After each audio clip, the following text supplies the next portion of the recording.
Hit the like and subscribe for more dirt bike stuff. Granny shifting, not double clutching like you should.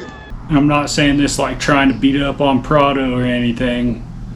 Do I know the details? No. Do I know the ins and outs? Absolutely not. I'm simply speculating off of what I see and what I think. Nothing more than that.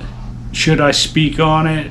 I probably wouldn't speak on it had he not came out on Instagram and made a post basically saying the bike sucks. Does the bike suck? I doubt the bike sucks. I doubt it's that bad. If he's looking for a bike that's perfectly set up every time he goes on the track, that's just not going to happen. This is dirt bike racing. The environment, the conditions, the terrain is constantly changing. To expect the bike to be perfectly set up every time you go onto the track, especially tracks that you've never been to, and think that the bike's going to be perfectly set up for you is just crazy. I mean, I also know Brock Tickle sets the bikes up for the race team. Brock Tickle gets the bike set up to where he says it's good. Jorge Prado gets on it and says that it's garbage. I think I would use my approach, which would be to, when you hire a new rider, you start off with a stock bike. Put a pipe on it, whatever. Put the high dollar suspension on it. Stock triple clamps, stock linkage, stock, and then change one part at a time. If he's not comfortable with the rear end, get that figured out. Then he starts complaining about the front end, you address that, get that figured out. I kind of feel like they probably get the bike set up for Brock Tickle, to where Brock Tickle says that it's good, and Jorge Prado gets on it and says that it's garbage. And then they're swinging for the fences. They're changing triple clamps and suspension settings and linkages and this and that. And he doesn't know which way to go. Food for thought. Is Prado a quitter? It kind of looked like Prado quit or just gave up. I don't know. Then he got on social media and posted this long thing talking how he's never felt comfortable on the bike, how he doesn't feel comfortable, this and that, like basically blaming Kawasaki. And I could see that, but at the same time it's like, dude, that's a factory Kawi. Like, it's not a piece of garbage. It's got nothing but the best as far as parts go, and 8-kit suspension, this and that, pro circuit pipes. Like, you can only blame the bike to a certain point. I could see if the bike started off terrible, but I've ridden all the newer 450 motocross bikes, and they're all good right off the get-go. Like, it's not like you're starting with a bike that's bad and trying to make a bad bike good. You're taking a bike that's good and just trying to refine it a little bit to make it better. I personally think Prado's 2-time world champion, that's fine and dandy. Everything happens faster in America. In the MXGPs, you could probably off the start sprint hard for 2 laps and then just manage the race, control it, and ride it in. Like, he'd really only have to get sketchy for about 2 laps. In America, he gets a whole shot, sprints for 2 laps, and he's in 5th and 6th is closing in. It's probably everything combined. Don't take it as like a knock on Prado either. I mean, obviously Prado can ride a motorcycle. You don't just win 2 world championships, or technically 4 world championships, and not know how to ride a motorcycle. You shouldn't blame the bike like that. I mean, Kawi's throwing everything they've got at you, trying to get you happy, and if they just can't, if you're looking for the bike to be perfect every time you go out onto the racetrack, that's just not going to happen. I've ridden dirt bikes basically my entire life, a good solid 30 years, and out of 30 years there's probably been maybe at the most like 10 times I got on a dirt bike and it felt perfect. And then that's like a combination of things. That's bike setup, track conditions, everything else. So the bike's never going to be perfect. It's not going to be exactly what you want. You have to ride what you got and do the best with what you have, which in his case is a factory Cowie, like US spec, whatever.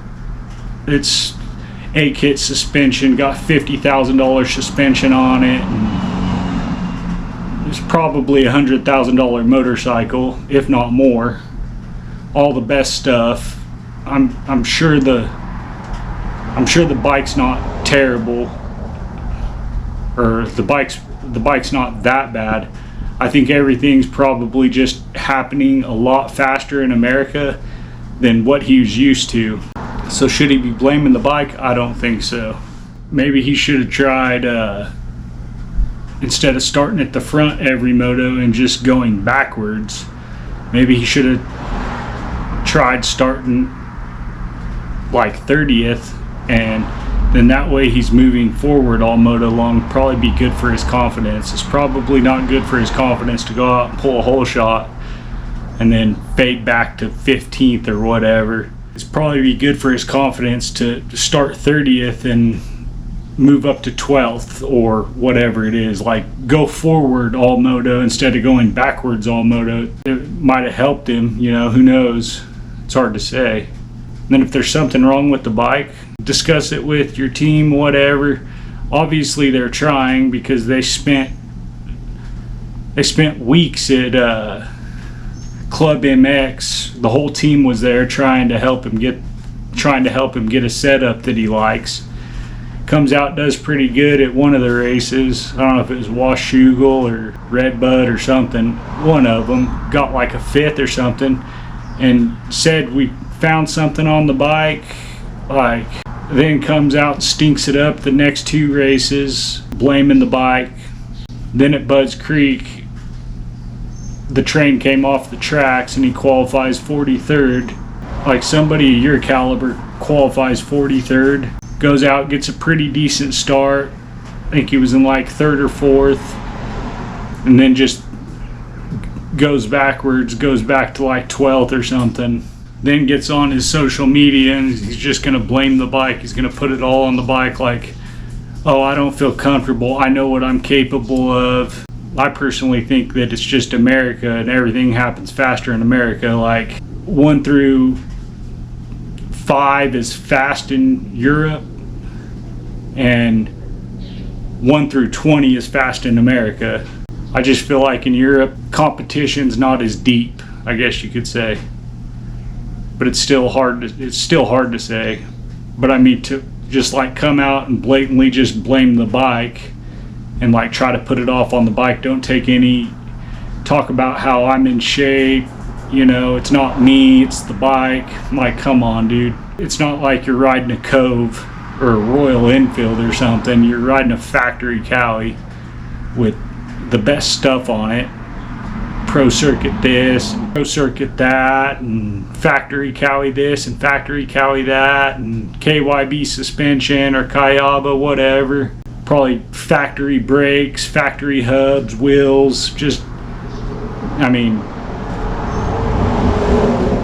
and guys have won on Cowies before, so that Cowie knows how to win. Obviously, they've won plenty of championships in their life. And not to mention, champions will ride through it. Like, if you think that Carmichael and Stewart, Villapoto and Dudgy and the Kiga Supercross, if you think they were always comfortable on the bike, they weren't. I'm sure of it. Way less times you get on a dirt bike and ride a dirt bike and you're comfortable. You're uncomfortable more than you are comfortable. There's nothing comfortable about it. Not to mention, it's not a static environment. Every time you go around the track's different. 40 different guys went through there. Whatever. Track's drying out. It's not a static environment. So I think that Cowie paid Prado a pretty penny And if they're paying Prado a pretty penny, they want him to get on the bike and produce results. He comes off the track, he complains about the bike, they mess with it. He comes off the track, he complains about the bike, then they throw the whole team at it, move the whole team over to South Carolina or North Carolina, wherever Club MX is, spend weeks over there with him trying to get the bike dialed in. He comes back, has a pretty decent result, finished like 7th or 5th, whatever. He says that they found something on the bike, goes out the next weekend, gets 15th, starts complaining about the bike again, goes out the next weekend, qualifies 43rd, didn't even qualify into the races, got a provisional, got into the race because he was top 10 in points. When Cowie spends millions of dollars, they want results. They don't want somebody who's going to sit here and complain about the bike all the time. I think Prado just gave up and he quit, honestly. You can't handle the truth!